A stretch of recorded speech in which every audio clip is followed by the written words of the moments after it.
भवानी नावाची कोणतरी काल्पनिक देवी आहे, ती शिवाजी महाराजांच्या स्वप्नात आली आणि तिनं तलवार दिली म्हणून शिवाजी विजयी झाले, म्हणून शिवाजी किल्ले जिंकू शकले. ती भवानी जर त्यांना तलवार दिली नसते, शिवाजी काहीच नाही हो. भवानी देवी होती, तिनं तलवार दिली म्हणून शिवाजी घडू शकले. बघा, दैववाद आमच्या डोक्यामध्ये त्यांनी असा पसरून टाकला, अशी घोषणा दिली, जय भवानी जय शिवाजी. परंतु मान्यवर कांशीराम साहेबांनी जे प्रबोधन केलं, जे कॅडर कॅम्प घेतले, असे शिबिरं घेतले आणि त्यामध्ये त्यांनी खरा शिवाजी सांगितला, खरा शाहू महाराज सांगितला. मग यांच्या डोक्यामध्ये प्रकाश पडला मराठा समाजाच्या. म्हणून त्यांनी पुरुषोत्तम खेडेकर यांचं ऐकून जय जिजाऊ जय शिवाजी, म्हणजे जिजाऊने शिवाजी घडवला. शिवाजी कोण्या भवानी मातेमुळे नाही घडला, तर शिवाजी हा मा जिजाऊ यांच्या त्यागामुळं, यांच्या शिकवणीमुळं घडलेला आहे. ही शिकवण मान्यवर कांशीराम साहेबांच्या बहुजन मुवमेंटमुळं या देशामधल्या जवळपास उपेक्षित राहिलेल्या हजारो महापुरुषांना मान्यवर कांशीराम यांनी त्यांचा खरा इतिहास सांगून उजेडात आणलेला आहे. या ठिकाणी हे फोटो आहे. कोणाचा फोटो आहे? कोणाचा आहे? रामास्वामी. कोणाचा आहे हो फोटो? तुमचा. म्हणजे आपल्याला माहिती नाही महाराष्ट्रामध्ये, पण मान्यवर कांशीराम साहेबांनी गुरु घासीदास, पेऱ्या रामास्वामी नायकर असे हजारो महापुरुष आहेत, ते बहुजन समाज आंबेडकरमध्ये ज्यांनी क्रांतिकारी कार्य केलं, बहुजन समाजाला जागा करण्याचं काम केलेलं आहे. अशा महामानवाचा इतिहास मान्यवर कांशीराम साहेबांनी खरा इतिहास देशामध्ये समोर आणला. म्हणून पेऱ्या रामास्वामी नायकर यांचा या फोटो आज या ठिकाणी लागलेला आहे.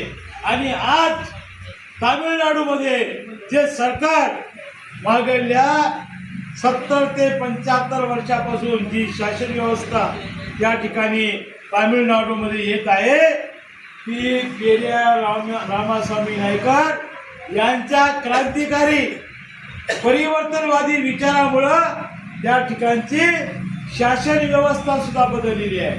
तुम्हाला माहित आहे, कांशीराम साहेबांच्या परिवर्तनवादी विचारामध्ये मुळे गंगा यमुनेच्या खोऱ्यामध्ये, रामाच्या आणि कृष्णाच्या जन्मभूमीमध्ये आज कांशीराम यांनी फुले शाहू आंबेडकर पेरियार या महामानवांचे विचार पेरले आणि त्या विचारातून उत्तर प्रदेशामध्ये एकदा नाही, दोनदा नाही, तीनदा नाही, तर 4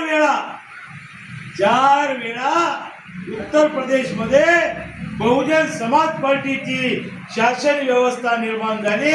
बहुजन समाज पार्टीचं सरकार आलं. बहन मायावती, एक दलित समाजाची महिला, उत्तर प्रदेश सारख्या देशातल्या सगळ्यात मोठ्या प्रदेशाची बहन मायावती हे 4 वेळा मुख्यमंत्री झालेली आहे. गोष्ट खरी आहे का खोटी आहे? हे काय तुम्हाला कुठल्या पुस्तकातली कहाणी सांगत नाही, काल्पनिक गोष्टी सांगत नाही.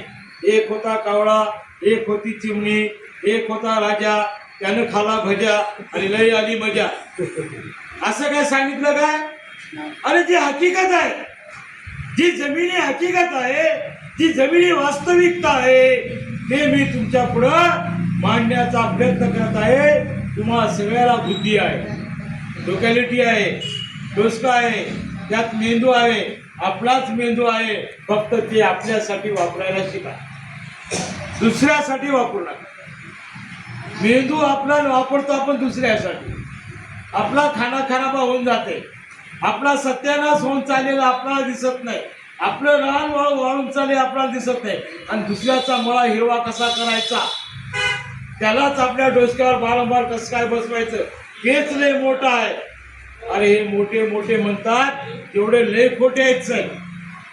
तुमच्या हातगाव लोकसभेचे तर लय खोटे माणसं आहेत, लय चोर आहेत, लच्चे आहेत, दुफंगे आहेत, चोट्टे आहेत. तुम्ही ज्याला मतदान दिले मोठं करण्यासाठी आणि ते कोणा दुसऱ्यालाच नेऊन विकले. तुमचं मत नाही विकलं, तुम्हाला विकून टाकले त्या. म्हणून आपला मेंदू, आपलं डोकं आपल्या हितासाठी तो वापरा, आपल्या कल्याणासाठी तो वापरा. ताकद आमची आहे, मतदार आमचा आहे, संख्या आमची जास्त आहे. कांशीराम साहेबांनी या पार्टीला बुद्धाच्या विचारधारेपासून प्रेरणा घेऊन बहुजन हित आहे, बहुजन सुख आहे. पूर्वी कुठतरी एसटीवर सुद्धा हे वाक्य दिसायचं, पण आताच्या मनोवादी सरकारमध्ये ते वाक्य त्यांनी काढून टाकले. अरे याचा फायदा कांशीरामला लई फायदा म्हणजे हे वाक्य हटवून टाका, मिटवून टाका. तर या विचारधारेपासून प्रेरणा घेऊन बहुजन हिताय आणि बहुजन सुखाय म्हणजे असा याच्या मागे उद्देश आहे की या देशामध्ये SC आहे, ST आहे, OBC आहे, मायनॉरिटी आहे, NT आहे, DTNT आहे,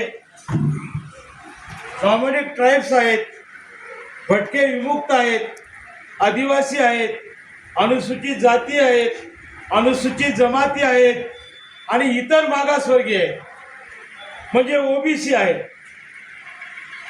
मग अशा परिस्थितीमध्ये या देशामध्ये या सगळ्या लोकांची जर गोळाबेरीज केली, मी किती लोकांचे नाव घेतले, SC, ST, OBC, NT, DTNT, minority, या सगळ्या लोकांची जर आपण गोळाबेरीज केली तर ही बहुसंख्य समाज व्यवस्था आहे. हे असं भारताचं चित्र आहे की नकाशा असा आहे, भारताचा नकाशा असा आहे की नाही, अशी रेषा आहे, अशी रेषा आहे. तर हे जे भारताचा नकाशा आहे, या भारतामध्ये हा जो बहुसंख्य समाज आहे, तर या बहुसंख्य समाजाला मान्यवर कांशीराम साहेबांनी बहुजन समाज म्हणजे बहुसंख्या आहे. आता ग्रामीण भागामध्ये आपण राज झाली एवढी मोठी आहे, एवढी मोठी आहे म्हणता की नाही, पकड मोठी आहे हो, एवढी मोठी आहे. तसं एवढा मोठा समाज आहे. कांशीराम साहेबांनी या बहुजन समाजाला असा एवढा मोठा समाज म्हणलेला आहे. हा भारताचा जो नकाशा आहे, वरचा उत्तर भारत जर तुम्ही सोडला, माझ्या मुठीच्या वरती उत्तर भारत दिसत नाही मला, एवढा दिसायला आहे. म्हणजे नकाशाचा त्या याचा उत्तर प्रदेशापासूनचा खालचा भाग तुम्हाला दिसायला आहे. वरच्या भागाला आर्यावर्त म्हणतात. आर्यावर्त म्हणजे आर्य या देशामध्ये बाहेरून आले. आर्य म्हणजे ब्राह्मण, हे या देशाचे मूळ रहिवासी नाहीत. मी अगोदर सांगितले या देशाचे मूळ रहिवासी हे आदिवासी आहेत. जंगल जमीन हे सगळं जग यांच्या ताब्यामध्ये होतं, म्हणून या देशाचे मूळ रहिवासी आहेत. आणि लोकमान्य, ज्याला भटमान्य म्हणायला पाहिजे, त्या भटमान्य टिळकांनी तुरुंगामध्ये असताना, इकडे समोर खुर्ची आहे, अहो खुर्च्या ठेवा की